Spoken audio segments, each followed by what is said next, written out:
موت کے بعد اگر کسی کو اللہ نے اچھا حال دیا تو وہ دنیا جیسا اچھا حال نہیں ہوگا، بلکہ وہ بڑا ہوا ہوگا۔ چھوٹے میں چھوٹی ادنا سے ادنا درجے کی جنت اگر اللہ نے کسی کو دے دی جو ایمان کے ذرے پر ملے گی تو وہ اتنی بڑی ہوگی کہ جس کے اندر جو پوری دنیا سے 10 گنا بڑی ہوگی، اور 70-72 اس میں ہوں گی بیویاں، اور 80,000 اس میں ہوں گے خدمت گزار، اور دودھ کی نہریں، پانی کی نہریں، شہد کی نہریں اور پاکیزہ شراب کی نہریں اس کے اندر چل رہی ہوں گی۔ سونے اور چاندی کی اینٹوں کے بنے ہوئے مکانات ہوں گے، ان کے جوڑنے کا گارا مشک کا ہوگا، اور جنت کی زمین کی مٹی زعفران کی ہوگی، اور پتھر اور کنکر ہیرے اور جواہرات کے ہوں گے، اور جو نعمت ملے گی وہاں پر کبھی چھینے گی نہیں۔ جنت میں جانے والا ہر آدمی جوان ہوگا، جوانی اس کی کبھی ختم نہیں ہوگی۔ مرد بھی اور عورتیں بھی 30-33 سال کی عمر کے ہو کر جنت میں جائیں گے، چاہے مرنے کے وقت میں عمر ان کی 90 سال کی ہوئی ہو، لیکن جنت میں جاتے ہوئے 30-33 سال کی عمر ہوگی، اور 50 کروڑ سال کے بعد اگر اس جنتی کو دیکھا جائے تو ویسا ہی جوان جاپان 30-33 سال کا ہوگا۔ جوانی ملی ختم نہیں ہوگی، اور زندگی ملی تو وہ بھی کبھی ختم نہیں ہوگی۔ موت کا وہاں پر ڈر نہیں، مکانات کے بوشیدہ ہونے کا ڈر نہیں، نہروں کے سوکھنے کا خطرہ نہیں۔ مرد ایک جگہ تکیہ لگائے بیٹھے ہوں گے مسحری پر، اور ان کی بیوی، اس مرد کی بیوی دوسرے کنارے پر تکیہ لگا کر بیٹھی ہوگی مسحری پر، اور سارا ایک عجیب و غریب منظر ہوگا۔ لا خوف علیہم ولا هم یحزنون، نہ تو آگے کا کوئی ڈر اور نہ پیچھے کا کوئی غم، نہ تو جوانی کے ختم ہونے کا غم، نہ زندگی کے ختم ہونے کا غم، کسی قسم کا کوئی ڈر بھی نہیں، کسی قسم کا کوئی غم بھی نہیں۔ تیز رفتار سواریاں، اگر دوسری جنتوں میں جانا ہوا اعلیٰ قسم کی تو وہاں پر بھی جانے کی اجازت ملے گی، اور ہفتے میں ایک مرتبہ کم سے کم اللہ تعالیٰ کی زیارت اور دیدار، یہ ایک اتنی بڑی نعمت ہوگی کہ جنت کی ساری نعمتیں اس کے سامنے ماند ہوں گی۔ اللہ کو اگر اس دنیا میں کسی نے نہ پہچانا اور اللہ کی معرفت اگر کسی کو نہ ملی تو زندگی اس کی بیکار گئی۔ اللہ کی معرفت جس کو مل جاتی ہے اور ایمان والا جو آدمی بن جاتا ہے تو پھر اللہ تعالیٰ کی زیارت وہاں پر ہوتی ہے، اور یہ ساری جنت کی نعمتوں میں اعلیٰ قسم کی نعمت ہوتی ہے۔ اللہ تعالیٰ اس کی ہمت افزائی فرماتے ہیں، دل جوئی فرماتے ہیں، یہ فرماتے ہیں کہ تجھے اور کچھ چاہیے؟ تو وہ یہ کہتا ہے کہ اے اللہ، ہر لائن کی نعمتیں تو نے ہمیں دے دی، اب ہم تجھ سے اور کیا مانگیں؟ تو اللہ تعالیٰ یہ فرمائیں گے کہ ایک نعمت میں تمہیں اور دیتا ہوں، وہ یہ کہ میں تم سے راضی ہو گیا، میں تم سے ناراض نہیں ہونے کا۔ کیونکہ اللہ کا ناراض ہونا بہت بڑی مصیبت اور اللہ کا راضی ہونا بہت بڑی نعمت۔ میرے محترم دوستوں اور بزرگوں، دنیا کے اندر زندگی بسر کرنے کے طریقے دو ہیں۔ ایک طریقہ وہ ہے جو اللہ نے تجویز کر کے دیا، دوسرا طریقہ وہ ہے جو انسان خود تجویز کرے۔ انسان جو طریقہ خود تجویز کرے گا وہ صرف موجودہ زمانے کو سامنے رکھ کر تجویز کرے گا۔ موجودہ زمانے میں اسے جتنا نفع دکھائی دے گا اس کے باقی رکھنے کا فکر کرے گا، اور جتنا نقصان دکھائی دے گا اس کے دور کرنے کا فکر کرے گا۔ لیکن آئندہ جو زمانہ اس کے سامنے آتا جائے گا تو پھر اس کی رائے اور اس کی تدبیر اور اس کا طریقہ بدلتا چلا جائے گا۔ اس کے بعد پھر دوسرا زمانہ آئے گا تو پھر رائے اور طریقہ اس کا بدلتا چلا جائے گا، یہاں تک کہ آدمی کی موت آ جاوے۔ تو موت آنے کے بعد حالات ختم نہیں ہوتے، بلکہ حالات کا انتظام کرنے کا کی جو طاقت تھی وہ ختم ہو جاتی۔ عام طور سے یہ سمجھا جاتا ہے کہ موت آئی تو حالات ختم ہو گئے، خوشحال آدمی کی خوشحالی ختم ہو گئی اور بدحال آدمی کی بدحالی ختم ہو گئی، جو بیمار تھا اس کی بیماری ختم ہو گئی، جو بھوکا پیاسا تھا بھوک پیاس اس کی ختم ہو گئی، جو خوب کھاتا پیتا تھا تو خوب کھانا پینا ختم ہو گیا، عزت والے کی عزت ختم ہو گئی، ذلت والے کی ذلت ختم ہو گئی۔ اس لیے کہ موت آتی ہے تو آدمی کی لاش تو قبر کے اندر دفن کر دیتے ہیں، تھوڑے دنوں کے بعد میں وہ مٹی بن جاتا ہے، آگے کچھ دکھائی نہیں دیتا۔ تو عام ذہن پوری دنیا کا یہ ہے کہ مر گئے تو ختم ہو گئی بات، حالات سارے ختم ہو گئے، جتنے بھی حالات اچھے یا برے ہیں وہ موت تک ہیں۔ لیکن ایسا نہیں ہے، ہمارا اور تمہارا پیدا کرنے والا خدا جس نے اپنی قدرت سے 3 اندھیریوں میں ماں کے پیٹ کے اندر اس انسان کو بنایا، جبکہ وہاں پر کوئی روشنی بھی نہیں تھی، ماں کا پیٹ تھا، بچے دانی تھی اور اس کے اندر ایک جھلی تھی، اس جھلی کے اندر لپٹا ہوا بچہ تھا، اور سارے اعضاء انسانیہ اللہ تعالیٰ نے بنائے۔ وہ بنانے والا اللہ وہ خود یہ بتا رہا ہے کہ موت کے بعد ایک لمبی چوڑی زندگی آنے والی ہے جو مرنے سے پہلے والے کو دکھائی نہیں دیتی، لیکن وہ یقیناً ایک زندگی آنے والی ہے۔ ہم ایک سفر میں ہوائی جہاز میں تھے تو ایک بحریہ ہمارے پاس بیٹھا ہوا تھا، اس سے ہم نے تھوڑی سی بات کی، ذرا مانوس ہوا، یوں وہ تھا تو اپنے مشرک، لیکن بحریت کی طرف ضرور ہو گیا۔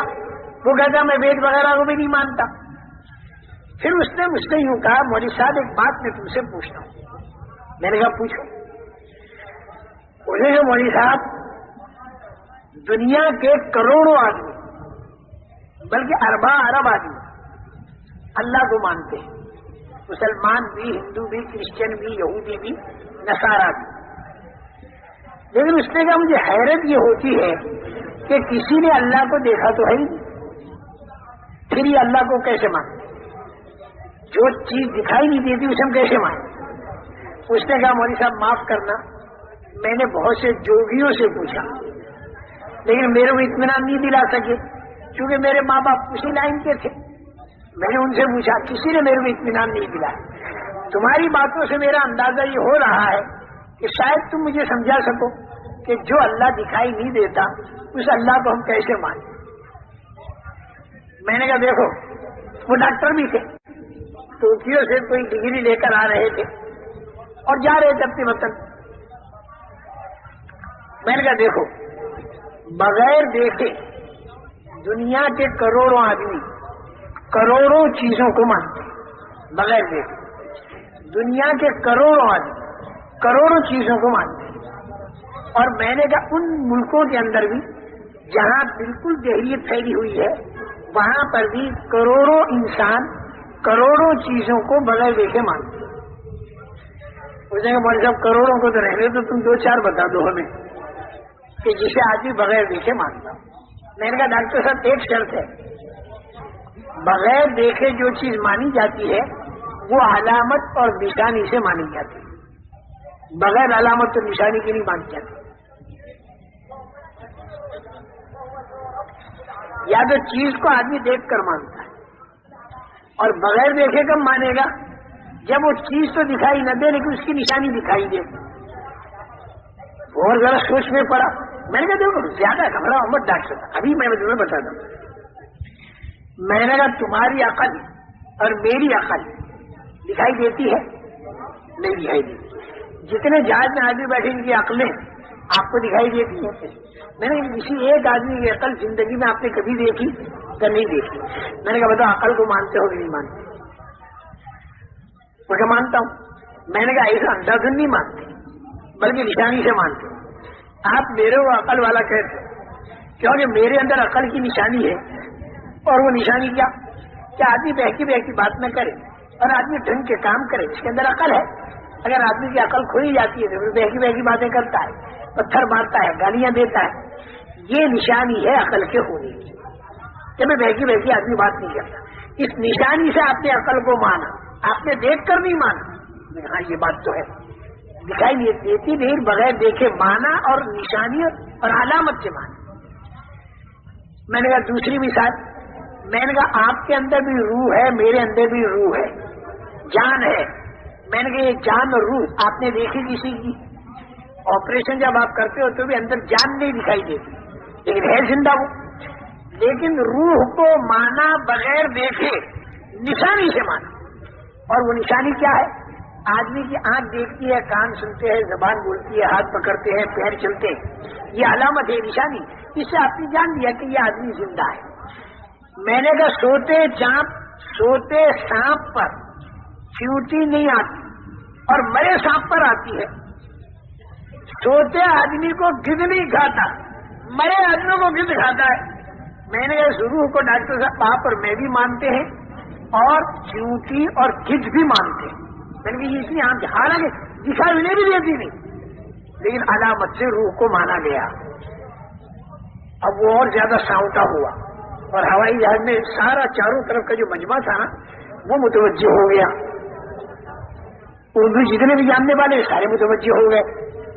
میں نے کہا دو چیزیں میں نے بتائیں، ایک عقل ایک روح، بغیر دیکھے مانا لیکن نشانی. میں نے ایک تیسری چیز بھی لے لو. جنگل بیابان کے اندر اگر کوئی مکان بنا ہوا آپ نے دیکھا تو فوراً آپ کے ذہن میں یہ بات آئے گی کہ یہ مکان خود نہیں بنا بلکہ اس کا کوئی بنانے والا ہے. آپ نے اس بنانے والے کو دیکھا، ہم کا نہیں، تو بغیر دیکھے بنانے والے کو مانا، اس کا ہم مانا.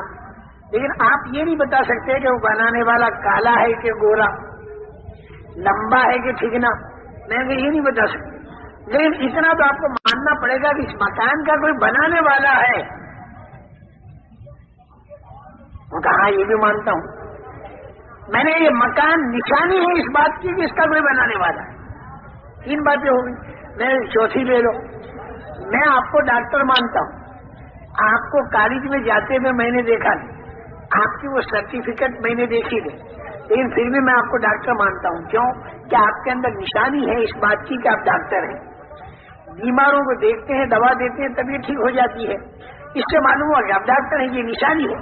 ورنہ میں نے آپ کا سرٹیفکیٹ نہیں دیکھا، اس نشانی سے میں نے آپ کو بغیر دیکھے ڈاکٹر مانا. 4 باتیں میں نے ایک 5ویں بتاؤں گا، ایسے بات شکل نہیں بتانے کا، میں تو کروڑوں میں کب تک بتاتا ہوں. میں نے کہا 5ویں ایسی بتاتا ہوں کہ بے پڑھا آدمی بھی اسے مانتا ہے. وہ کیا؟ میں نے کہا جنگل بیابان میں کوئی اونٹ جا رہا، کوئی اونٹ گزر گیا. ایک دیہاتی نے اونٹ تو دیکھا نہیں جاتے ہوئے، لیکن اس کی بینگنی دیکھ لی اور اس کے چلنے کے نشانات دیکھ لیے. اونٹ نہیں دیکھا. تو میں نے کہا بغیر دیکھے اس نے اونٹ کو مانا کہ نہیں مانا؟ مانا. میں نے اونٹ دیکھا تو نہیں، کبھی پھر کیسے مانا؟ کیونکہ مینگنی سے اور اس کے پیروں کے نشانات تھے. تو میں نے کہا بغیر دیکھے اونٹ کو ایک بے پڑھا آدمی مانتا ہے مینگنی کی نشانی سے.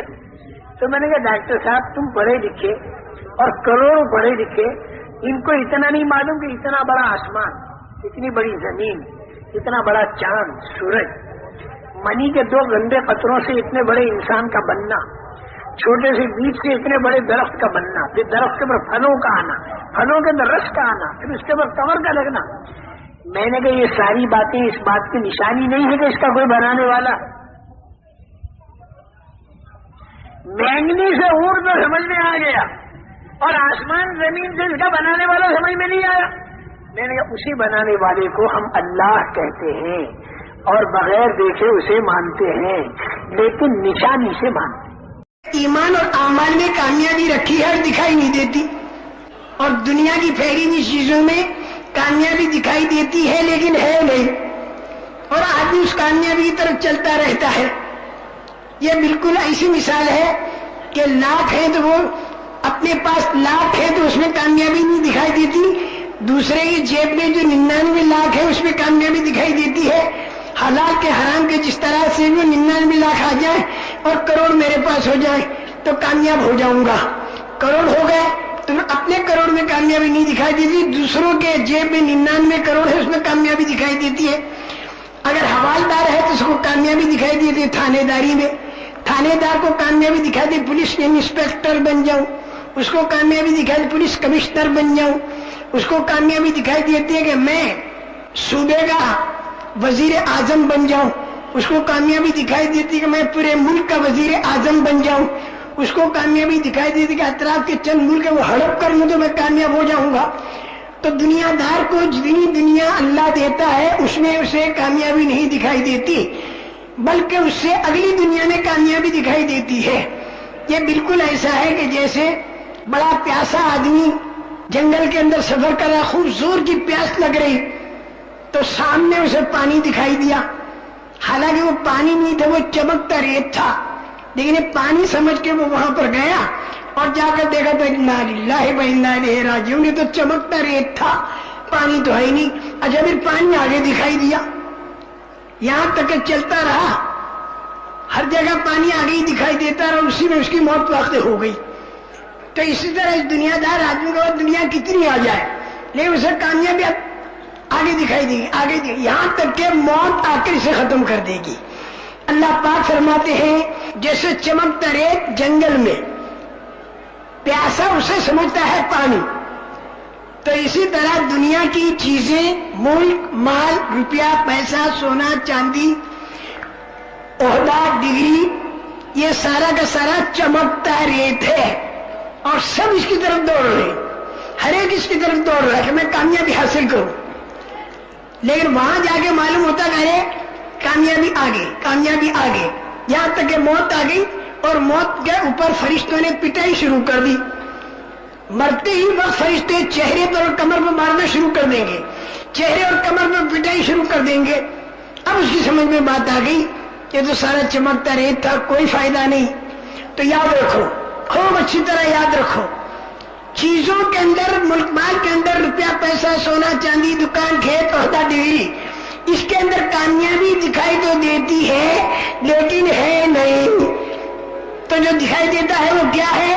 چمکتا ریت. اور ایمان اعمال کے اندر کامیابی دکھائی تو نہیں دیتی لیکن ہے.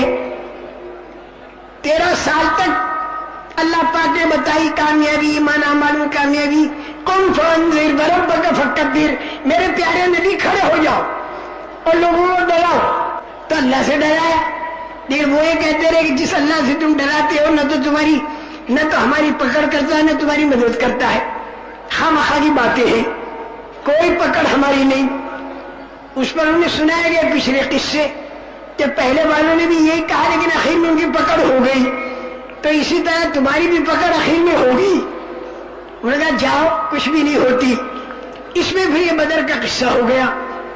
ابو جہل پوری تیاری کر کے آیا، اس کو پورا اطمینان تھا کہ میں کامیاب بنوں گا، میرے پاس طاقت بھی ہے، میرے پاس دھن دولت بھی ہے، میرے پاس مجمع بھی ہے اور ہم یوں کر دیں گے، یوں کر دیں گے. اور یہ ایمان والے جو تھے نا، اللہ پاک نے ان کو تیاری کا موقع ہی نہیں دیا، تیاری کا موقع نہیں دیا. اس بات کے آزمانے کے لیے کہ تیاری کا تو موقع نہیں، لیکن اللہ کے وعدوں پر یقین کر کے کود پڑتے ہیں کہ نہیں؟ اللہ نے جس بات کا وعدہ کیا اس پر یقین کر کے کھڑے ہوتے ہیں کہ نہیں؟ بھائی یہی بات تھی. بنانے اور بگاڑنے کا قانون کیا ہے؟ اللہ کا قانون، اللہ کا چیزیں نہیں ہے، میٹریل اور سامان یہ نہیں ہے. خدا کا قانون یہ نہیں کہ تمہارے ہاتھ میں میٹریل چیزوں کو ہی کہتے ہیں نا، تمہارے ہاتھ میں میٹریل اور چیزیں زیادہ ہوں گی تو میں تمہاری زندگی بنا دوں گا. یہ خدا کا قانون نہیں. میٹریل اور چیزیں تمہارے پاس کم ہوں گی تو میں زندگی اجاڑ دوں گا. یہ خدا کا قانون نہیں. خدا کا قانون کیا ہے؟ خدا کا قانون یہ ہے کہ تیری زندگی میں بناؤں گا اگر تیرا عمل بنا ہوا ہو اور تیرے اندر ایمان کی طاقت ہو اور تو دیندار ہو تو پھر میں تیری زندگی بنا دوں گا. اگر مالدار ہے تو بھی بنا دوں گا. اس سے بھی مت گھبرانا کہ ہم مالدار ہیں تو بھائی قارون بھی مالدار تھا تو میں مالداروں کی زندگی قارون کی طرح اجڑے گی. بالکل نہیں، بالکل نہیں. سلیمان علیہ السلام کے پاس بھی تو مال تھا، داؤد علیہ السلام کے پاس بھی تو ملک اور مال تھا، ان کی تو بنی. زندگی کے بنانے اور بگاڑنے کا جو خدائی قانون ہے یہ ملک اور مال نہیں، بلکہ سر سے لے کر پیر تک بدن کے جتنے حصے ہیں ان کا استعمال اللہ کے حکموں کے مطابق اور نبی کریم صلی اللہ علیہ وسلم کے طریقے کے مطابق اگر ہو جائے تو پھر اللہ فیصلہ کریں گے کہ اس کی زندگی بنے. پھر اس کی زندگی کوئی بگاڑ نہیں سکتا. ایمان، اعمال اور دینداری ہو تو پھر اللہ پاک زندگی کو بنائیں گے. یہ ذہن بنایا جائے. لیکن ایک غلطی اور ہم لوگوں سے سب سے ہوتی، اکثر و بیشتر، جن کے دلوں میں دین کی عظمت ہوتی ہے لیکن جن کے پاس حکمت نہیں ہوتی، تو دین کا کام چالو کرنے میں مقامی طور پر بھی اور باہر نکل کر بھی ایک زبردست غلطی ہوتی ہے اور اس کی طرف خیال بھی نہیں جاتا. وہ غلطی کیا ہوتی ہے کہ کام کرتے کرتے کرتے کرتے دین کی فکریں کرتے کرتے جماعتوں کو نکالتے نکالتے مشورے کرتے کرتے مسجد وار جماعتیں بناتے بناتے یہ سارا ٹھیک کیا, بالکل نبوی طریقے پر آنے کی کوشش, سال کی جماعتوں کا نکالنا, 1.5 سال کی جماعتوں کا نکالنا, مقامی کام کرنا, اس کے لیے فکریں کرنا, ہر وقت دن لگی رہنا, یہ کرتے کرتے کرتے کرتے بتا دوں کیا غلطی ہوتی ہے, بتا دوں اللہ مجھے بھی اس سے محفوظ کرے اور اللہ تمہیں بھی اس سے محفوظ کرے. غلطی یہ ہوتی ہے کہ دین کا کام کرتے کرتے کرتے کرتے بعض مرتبہ اگر آدمی خیال نہ رکھے تو آدمی کے ذہن میں یہ آنے لگتا ہے کہ ہدایت جو ہے وہ میرے ہاتھ میں ہے. اب ہدایت کو جب اپنے ہاتھ میں سمجھا اور جا کے بیوی سے کہا تو مان, اس نے نہیں مانا, تو وہیں پر ایک غصہ آ جاتا ہے اور وہیں پر آدمی ایسی حرکتیں کر دیتا ہے کہ پھر بجائے ہدایت کے اور زیادہ اللہ کے احکامات ٹوٹنے لگتے ہیں. بڑے میں بڑی غلطی دین کے کام کرنے والوں سے, ہم لوگوں سے, سب سے, اور جتنے یہاں بیٹھے ہیں اکثر و بیشتر, میں سب کے بارے میں تو نہیں کہوں گا لیکن اکثر و بیشتر, پہلا نمبر کلمے کا یہ ہی ذہن سے نکل جاتا ہے.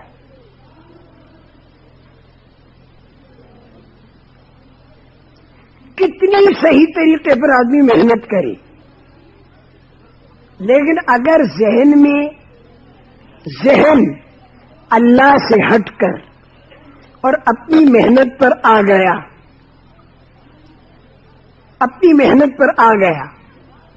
بس صحیح ترتیب نہ رہی. اور یہ اندر کی چیز ہے.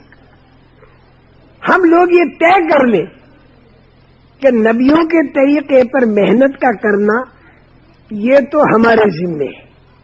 ہم فکر کریں کہ نبیوں کے طریقے پر محنت ہو رہی یا نہیں, اس کے اندر بھول چوک ہو سے ٹھیک کریں. لیکن اس کے بعد نتیجہ یعنی کسی کا دل پھیرنا یا کسی کو ہدایت ملنا یہ ہمارے قبضے میں نہیں, یہ اللہ کے قبضے میں ہے. اور جو کام اللہ کے قبضے میں ہونا اس کے بارے میں بہت گڑ گڑا کر اللہ ہی سے کہنا کہ اے اللہ جیسی لگڑی لوڑی ٹوٹی پھوٹی محنت کرنی چاہیے, اے اللہ ہم نے کی اور اس میں بھی بہت قصور اور کوتاہیاں ہم سے ہوئی, اے اللہ تو اسے معاف کر دے, اور اے اللہ تو دلوں کو پھیر دے, اے اللہ تو اقوام عالم کی ہدایت کے فیصلے فرما. گڑ گڑا کر مانگنا, بل بلا کر مانگنا. ایک طرف دعوت والی محنت اور ایک طرف نبیوں والے غم والی دعا. نبیوں کی دعا میں بڑا غم ٹپکتا تھا, بڑی بے چینی.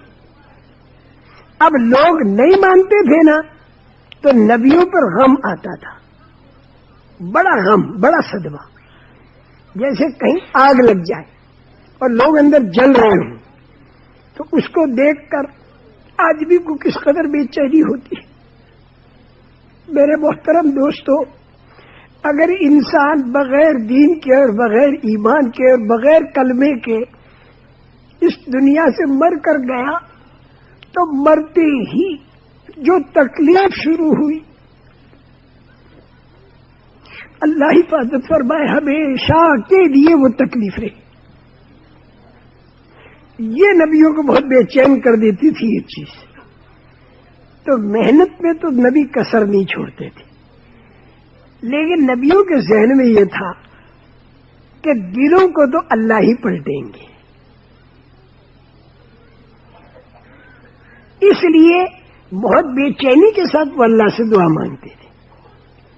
اس کے بعد کسی کا ذہن جلدی بنا، کسی کا دیر سے بنا. صدیق اکبر اور خدیجۃ الکبریٰ رضی اللہ تعالیٰ عنہما کا ذہن تو جلدی بنا. حضرت عمر نے بہت سو کو تکلیف دی، بعد میں ذہن بنا.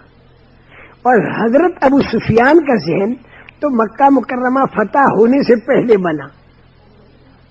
اور حضرت اکرمہ اور حضرت حارث ابن ہشام جو ابو جہل کے وہ بیٹے اور یہ بھائی، ان کا ذہن فتح مکہ کے موقع پر بنا. اور ابو لہب اور ابو طالب ان کا ذہن موت تک نہیں بنا، حالانکہ نبی محنت کرنے والے نبیوں کے سردار ہیں، ذہن بنانے کے پورا کام کیا، لیکن بھائی ان کو ہدایت نہیں ملی. ان کو اس ہدایت کے نہ ملنے پر بے چینی، بے قراری، گڑ گڑانا، اللہ کے سامنے بل بلانا، تل بلانا، تسمسانا، گرم گرم آنسوؤں کا بہانا، ٹھنڈی ٹھنڈی آہوں کا بھرنا، یہ جب ساتھ میں ملے گا بس پھر اللہ خوش ہو جائے گا کہ میرا بندہ اپنی سی کر رہا ہے اور رو رہا ہے. تو پھر اللہ خوش ہو کر امید ہے کہ ہم کو پہنچا دے دین تک، اور پھر دین کو اٹھواویں ہمارے